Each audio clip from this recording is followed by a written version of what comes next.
மத்திய பட்ஜெட் நீங்க பார்த்திருப்பீங்க. அதை தொடர்ந்து தமிழக முதலமைச்சர் மு க ஸ்டாலின் வெளியிட்ட அறிக்கை பார்த்திருப்பீங்க. இந்த மத்திய பட்ஜெட்ல பல அறிவிப்புகள் வெளியானாலும் கூட தமிழ்நாடு தொடர்ந்து புறக்கணிக்கப்பட்டு வருகிறது. எத்தனையோ கோரிக்கைகள் முன்வைத்தும் ஒன்றை கூட அதில் இடம்பெறவில்லை என்ற ஒரு குற்றச்சாட்டை முன்வைத்திருக்காரு. இந்த மத்திய பட்ஜெட் குறித்து உங்களுடைய பார்வை என்ன சார்? நன்றி தம்பி. அதாவது மத்திய பட்ஜெட்டுடைய சில நல்ல அம்சங்களை முதல்ல சொல்லிடுவோம். ஆக்சுவலா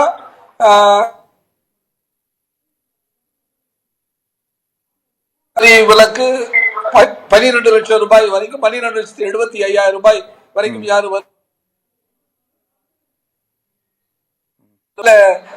ஒவ்வொரு ஸ்லாபுக்கும் வந்து மாத்தி இருக்கிறாங்க. அதுக்கு பிறகு வந்து புற்றுநோய்க்கான சிகிச்சை எடுக்கக்கூடிய மருந்து இறக்குமதி முற்றிலுமாக அந்த வரி விலக்கப்பட்டிருக்கிறது. அதுவும் வந்து ஒரு நல்ல அம்சம். இது போக உறைந்த மீன் அதற்கு பதப்படுத்துவதற்கு அந்த பொருட்களுக்கான வரி விலக்க குறைக்கப்பட்டிருக்கிறது. அது போல வந்து தங்கம் வெள்ளிக்கான வரியும் கொஞ்சம் குறைக்கப்பட்டிருக்கிறது. ஆனால் முதல்ல நம்ம வந்து வருமான வரி விலக்கை எடுத்துக்கோம். வருமான வரி விலக்கை பொறுத்த வரைக்கும் 12.75 லட்சம் வருமானம் ஈட்டுபவர்களுக்கு வந்து இனிமேல் வந்து வரி செலுத்த வருமான வரி செலுத்த வேண்டியதில்லைன்னு இருக்கு. ரைட். ஆனா எவ்வளவு பேரும் வரி செலுத்துகிறோம்? 140 கோடி மக்கள் தொகையில் பாத்தீங்கன்னா நாம 7 கோடி பேர் தான் நம்ம வந்து வருமான வரிக்கே வந்து நம்ம வந்து பதிவு செய்திருக்கோம்.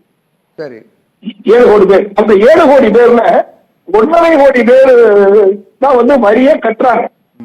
1.5 கோடி பேர் தான் வரியே கட்டுறாங்க. இந்த 1.5 கோடி பேர்ல 50 லட்சம் பேர் தான் 1 லட்சம் ரூபாய் மாதம் 1 லட்சம் ரூபாய்க்கு மேல வந்து வருமானம் ஈட்டுகிறவர்களாக இருக்கிறார்கள். ஓகே. இது வந்து எவ்வளவு பெரிய ஒரு தாக்கத்தை இந்த சமூகத்தில் ஏற்படுத்தும் அப்படிங்கிறது ஒரு கேள்வி. இது ஒண்ணு. இருந்தாலும் குறைச்சிருக்காங்க. அதுக்காக என்னுடைய பாராட்டுகள். செகண்ட், நீங்க தமிழ்நாடு கொடுத்திருக்கிற பீகாருக்கும் மற்ற மாநிலங்களுக்கும் கொடுத்திருக்கின்ற சலுகைகள் தமிழ்நாட்டில் பார்த்தீங்கன்னா எதுவுமே இல்லை. முதல்வர் அவர்கள் குறிப்பிட்டிருக்கிற மாதிரி அந்த எந்த மெட்ரோ திட்டத்திற்கும் இவர்கள் எதுவுமே செய்யல. அதே சமயத்துல வந்து நமக்காக அந்த 100 நகரங்களை சிறப்பு நகரங்களாக மாற்றுவது அந்த திட்டங்கள் எதுவுமே இல்லை.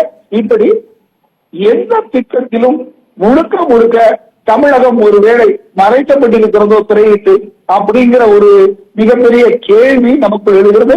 நியாயமான கேள்வி. இது ஒவ்வொரு தமிழுக்கும் இடம்பெறும் அதுவும் இல்லை அப்படின்னு ஒரு குற்றச்சாட்டு வச்சாங்க. இப்ப அந்த குற்றச்சாட்டு அந்த கோரிக்கை மட்டும் அது மட்டும் ஏற்கப்பட்டிருக்கு. இல்ல இதுல உண்மை. அதாவது முன்னெல்லாம் வந்து நிர்மலா சீதாராமன் படிக்கிறப்ப தமிழ் ஒரு செய்யுள் சொல்லியோ திருக்குறள் சொல்லியோ ஆரம்பிப்பாங்க. இப்ப அது கூட இல்லை என்பது உண்மைதான். அது அரசியல் ரீதியாக இருந்தாலும் கூட பட்ஜெட் என்பது இந்த வருடம் பட்ஜெட்டுடைய மொத்த தொகை பாத்தீங்க அப்படின்னா 31.42 லட்சம் கோடி. இந்த 31.42 லட்சம் கோடியில நீங்க முழுக்க வந்து தமிழகத்திற்கு இயற்கையாக என்ன வருகிறதோ அது போக சிறப்பாக எதுவுமே இல்லையோ என்கின்ற ஒரு மிகப்பெரிய கேள்வி நமக்குள்ள வந்து ரொம்ப எழுது. இது பாத்தீங்கன்னா நீங்க பாட்டாளி மக்கள் கட்சியுடைய நிறுவனர் மருத்துவர் ஐயா அவர்களும் அவங்களும் வந்து இதை வந்து ரொம்ப இதா கேட்டுக்கிறாங்க. எதிர்கட்சி தலைவர் எடப்பாடி பழனிசாமி அவர்கள் வந்து இதை குறிப்பிட்டுக்கிறாங்க. சரி, ஏன் தமிழ்நாட்டிற்கு ஒவ்வொரு ஆண்டு கடந்த 3 ஆண்டுகளா பாத்தீங்கன்னா நம்முடைய பட்ஜெட் தாக்கல் செய்கின்ற பொழுது முழுக்க அந்த பட்ஜெட்ல நம்முடைய தமிழ்நாடு புறக்கணிக்கப்படுகிறது அப்படிங்கிறத நாம தெளிவா பார்க்க முடியுது. அதை எப்படி நம்ம வந்து நாம வந்து சரி செய்வது அப்படிங்கறத புரியல. நம்ம எவ்வளவுதான் எடுத்து சொன்னால் மத்திய அரசு வந்து ஒருவேளை இது பாராமுகமாக இருக்கிறது அப்படின்னு நம்ம நினைக்க தோன்றுகிறது. இதுக்கு கடுமையான கண்டனங்கள் உண்மையிலேயே வலுத்து வர வேண்டும், சொல்ல வேண்டும். அப்படித்தான் இருந்தால்தான். ஏனென்றால் இப்ப நாம சொல்லிட்டு இருக்கோம் 2047 நாம வந்து இந்தியாவினுடைய வளர்ச்சி என்பது முதன்மையான வளர்ச்சி அடைந்த நாளாக மாறும் அப்படின்னு நாம சொல்லிட்டு இருக்கிறோம். ஆனால் நீங்க அதுல வளர்ச்சிக்கு வந்து அந்த பொருளாதார வளர்ச்சியை எட்ட வேண்டும் என்று சொன்னால் ஆண்டுதோறும் 8% வளர்ச்சி இருக்க வேண்டும். அப்படி இருந்தாலும் தான் 2047 நாம வந்து 2047 தன்னிறைவு நாடா அடையும் அப்படிங்கிறது சாத்தியம் இல்லைங்கிறீங்களா? பிரதமர் குறிப்பிட்டு பேசினாரு. யாருமா 2047 இந்தியா தன்னிறைவு நாடாக அடையும் அப்படின்னு சொல்லியிருந்தாரு. அது சாத்தியம் இல்லைங்கிறீங்களா? சாத்தியம் இல்லாமல் தானே இருக்கிறது. நீங்க 8% பொருளாதார குறியீடு வளர்ச்சி வளர்த்துக்கிட்டே இருக்கணும் இல்லையே. நீங்க 2047 இன்னும் பாத்தீங்கன்னா இது மிக சரியாக பாத்தீங்கன்னா 23 ஆண்டுகள் தான் இருக்கு. சரி. ஒரு ஆண்டுக்கு சராசரியாக 8% குறியீடு வளர்ச்சி இருந்தால் மட்டும்தான் நம்ம அப்படி இல்லை. இது ஒரு மிகப்பெரிய அபாயகரமானது. இதை முதல்ல இந்த மத்திய அரசு சரி செய்ய வேண்டும். இரண்டாவது, மத்திய அரசினுடைய இந்த பட்ஜெட் தாக்கலை எல்லா மாநிலங்களும் நம்மை போட்டு புறக்கணிக்கப்படாமல் அனைத்து மாநிலங்களுக்குமான சராசரி விகித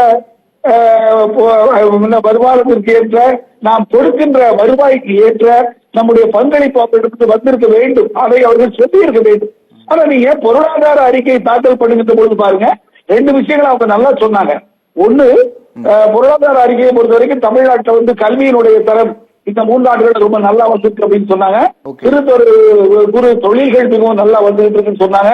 இல்லம் தேடி கல்வியை ரொம்ப அற்புதமா அவங்க வாழ்த்திருக்காங்க. தோல் பொருட்கள் அதனுடைய உற்பத்தி இதுல வாழ்த்தி இருக்கிறாங்க. ஆனா நம்முடைய பட்ஜெட் தாக்கல் கேட்கிற பொழுது அதுல தமிழ்நாட்டுக்கு எந்த இதுவுமே இல்லையோ அப்படிங்கிற ஒரு வேதனையை தான் நம்ம தெரிவிக்க வேண்டி இருக்குது. அதாவது என்ன பண்றது, நம்ம இதை எப்படி சொல்றது, இதை யார் பூனைக்கு மணி கட்டுவது அப்படிங்கிற ஒரு மிகப்பெரிய கேள்வி எல்லாருக்கும் பெறுகிறது.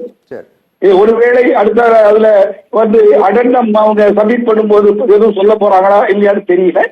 ஆனால் உண்மையிலே இது தமிழ்நாட்டிற்கு மத்திய அரசு கொஞ்சம் கொஞ்சமாக ஒரு மாற்றாந்தாய் மனப்பான்மையோடு இருக்கிறதோ என்கின்ற வேதனையை நாம் வெளிப்படுத்த வேண்டி இருக்கிறது. சரி, பேசுவோம்.